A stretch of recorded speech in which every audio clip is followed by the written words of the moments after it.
Friday, June 29th. I will never forget tonight as long as I live. And hey, Zeus, I would like that to be quite a bit longer, please.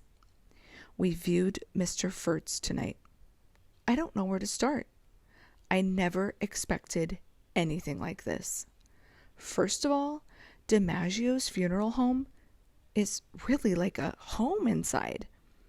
I guess I thought it would be like a hospital with green walls and tile floors and people in white coats, but it was like a house with a living room where people were standing around talking. There were lamps and tables and couches and all that. When I saw the living room, I thought for a minute that they were going to have Mr. Furtz propped up in a chair with a newspaper in his lap. Dentist office music was playing in the background. Oh, I forgot to mention that, surprise, surprise, guess who came along with us? Carl Ray. None of us could believe it when we were walking down the street. Like I said, the funeral home is only 2 blocks away. And all of a sudden, Dougie said, "Hey, there's Carl Ray." We all turned around and sure enough, Carl Ray was following right behind us. Now that's one strange boy, my father whispered to my mother. Anyway, Dennis started pulling on my arm at the funeral home, and Carl Ray said, "Come on." I don't know why I was so surprised to see Carl Ray lead the way, but we followed him. We went through some curtains, and there it was, the coffin. It was sitting up on a table, and it was open. Dennis said, "Whoa." Carl Ray stepped right up and pulled Dennis beside him. Dennis dragged me. I couldn't breathe. There was Mr. Furtz, lying on this white silky pillow with his hands folded over his chest. He was wearing a brown suit and a white dress shirt and tie, and he had this fancy quilt over him, covering his legs. It seemed strange to see a man in a suit lying in this box that was trying to look like a bed. He really did look like he was sleeping, and he looked pretty much like Mr. Furtz, except he wasn't smiling as he usually did, and his face looked like it had powder on it. I kept thinking he was going to open his eyes and be real mad that we were all staring at him. I never saw so many flowers, all in one room before.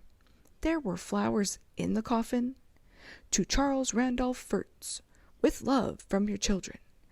Baskets of gladiolas all along a shelf behind the coffin, and then about 100 other baskets of flowers around the room. I started looking at these baskets because each one had a card on it telling who it was from. The card said things like, "In loving memory," and "Rest in peace," and "To our beloved." They were all pretty depressing. It was as if people were cramming in all these last-minute messages in case Mr. Furtz could still hear. The funny thing was, he looked as if he could hear. I kept looking at the cards, wishing at least one of them would say the truth. "Oh, how awful!" or "I wish you weren't dead," or "This is the absolute worst thing in the world." But none of them did. When I turned around to show Dennis, Carl Ray was staring down into the coffin and rubbing his finger over this brass marker on the side of the coffin. The marker had Mr. Furtz's initials on it, CRF. But then I saw Carl Ray reach out with one hand and touch Mr. Furtz on the arm. "Carl Ray," I said. He jumped back. And then, you know what? Carl Ray was crying. I have to admit that I felt like crying as soon as I saw Mr. Furtz, but Carl Ray hardly knows him. For a minute there, I actually liked Carl Ray because he could cry over Mr. Furtz like that. I saw my mom standing by Dad, and they were both crying. I don't think I've ever seen my dad cry, and that made me so sad. They told us kids to go on home because they were going to stay a while, so we started back up the street. I was surprised to see that Carl Ray was holding Tommy's hand. "Did you see the body?" Dougie asked Tommy. Tommy nodded. His eyes were wide open. You could tell he didn't like what he saw. Then Tommy turned to Carl Ray and said, "So where's he going now?" "They'll bury him," Carl Ray said. "Where? In a cemetery? In the ground?" "Does he stay in the box?" "Yup." "What about heaven?" Carl Ray looked up at the sky and back at Tommy. "What about it?" "When does he go there?" "Well," Carl Ray said, "soon, I guess." Tommy was staring at Carl Ray's face real hard. "So how's he gonna get out of the ground?" Carl Ray didn't even bat an eye. "God will come and get his soul." Tommy nodded. All of a sudden, I saw this image of Zeus swooping down with this shovel and digging down into the earth and pulling open the coffin and taking Mr. Furtz by the hand and flying off with him into the clouds, sort of like Superman. Imagine. But now that I am home and it's dark outside and time to go to bed, I just don't like the idea of Mr. Furtz being in that box when they closed the lid, and of him being down there in the ground while Mrs. Furtz and Kathy and Barry and David go on living in that house. And I keep wondering what Mr. Furtz feels like. I know, he can't feel anything if he's dead. But he must know it's dark, or that he can't breathe, or that everyone's crying and feeling so miserable that he's gone. Can he dream? Is he just waiting for someone to come and take his soul? Saturday, June 30th. Mr. Furtz was buried today. Only Mom and Dad went. They decided that none of us kids could go because we all had nightmares last night. All except Carl Ray, who, if he did have one, didn't admit it. And Maggie, who didn't go to the funeral home. In my dream, or nightmare, I was walking through these woods. It was snowy and very cold, and I was lost. I kept looking for my parents, calling, "Mom, Dad!" There were no tracks anywhere, and it was pretty dark. I thought I saw Carl Ray behind a tree, and I called his name and ran up to the tree. But when I got up there, he was gone. I was screaming, "Carl Ray, save me, save me!" And then I sat up straight in bed, and there was Maggie, staring at me, saying, "Hey, wake up!"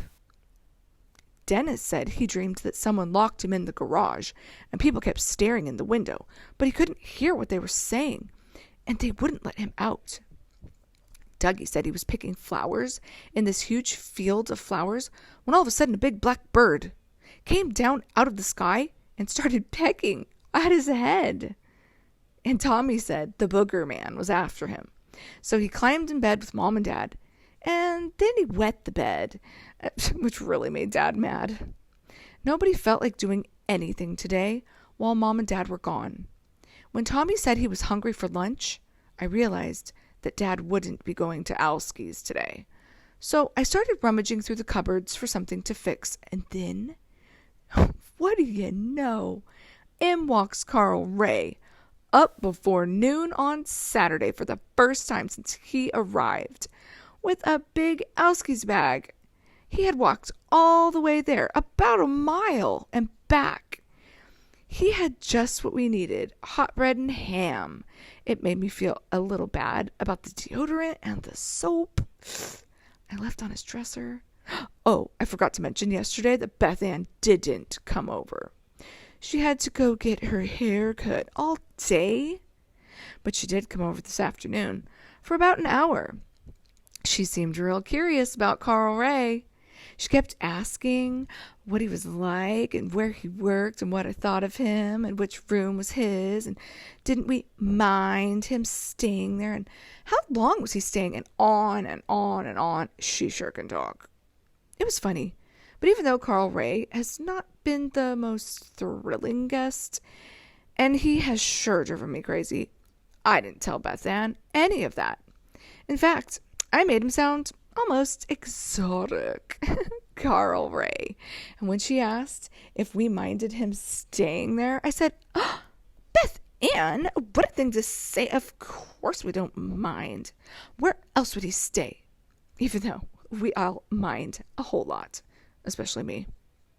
Finally, I had to ask Beth Ann about Derek. "So, how's Derek?" I asked. She looked down at her fingernails before answering, "Oh, he's just fine." "So, what does he look like?" "Oh, he's gorgeous, just gorgeous." "I know, but what does he look like?" "Well, he has these cute blue eyes, and these long eyelashes, and this adorable smile." Oh, I could just picture him. Actually, I couldn't at all. Her description wasn't exactly precise. "Is he gawky?" "Gawky? Gawky? No." "Does he talk?" "Of course he does. Mary Lou, you make it sound like you think he's some sort of jerk or something." She has a way of pulling down her mouth on the sides like a little kid who's letting you know you've hurt her feelings. I really wanted to know what they did at these movies. I mean, did they just sit there, or did they talk, or hold hands, or what? But I figured that was kind of a thing she would tell me about without my having to ask. She didn't, though. She seems like she's bragging more when she doesn't tell me what happened than if she did tell me all the details. I'm still plodding along in the Odyssey. I'll switch pens.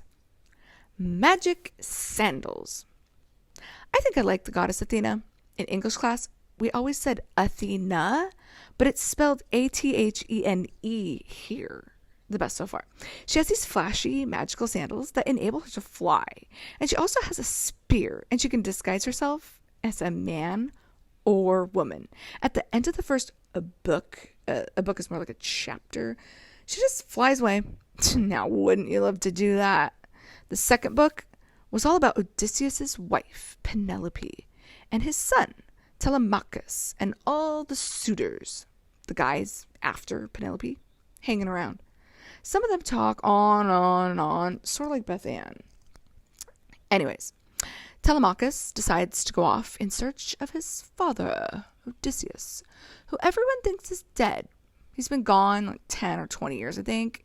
And Athena swoops down and disguises herself and gives Telemachus lots of help, telling him what to do and putting the suitors into a deep sleep and finding a ship and crew for him, and then even giving him a good wind. Huh? Jeez. Wouldn't you like to have your own personal Athena? Someone to solve all your problems?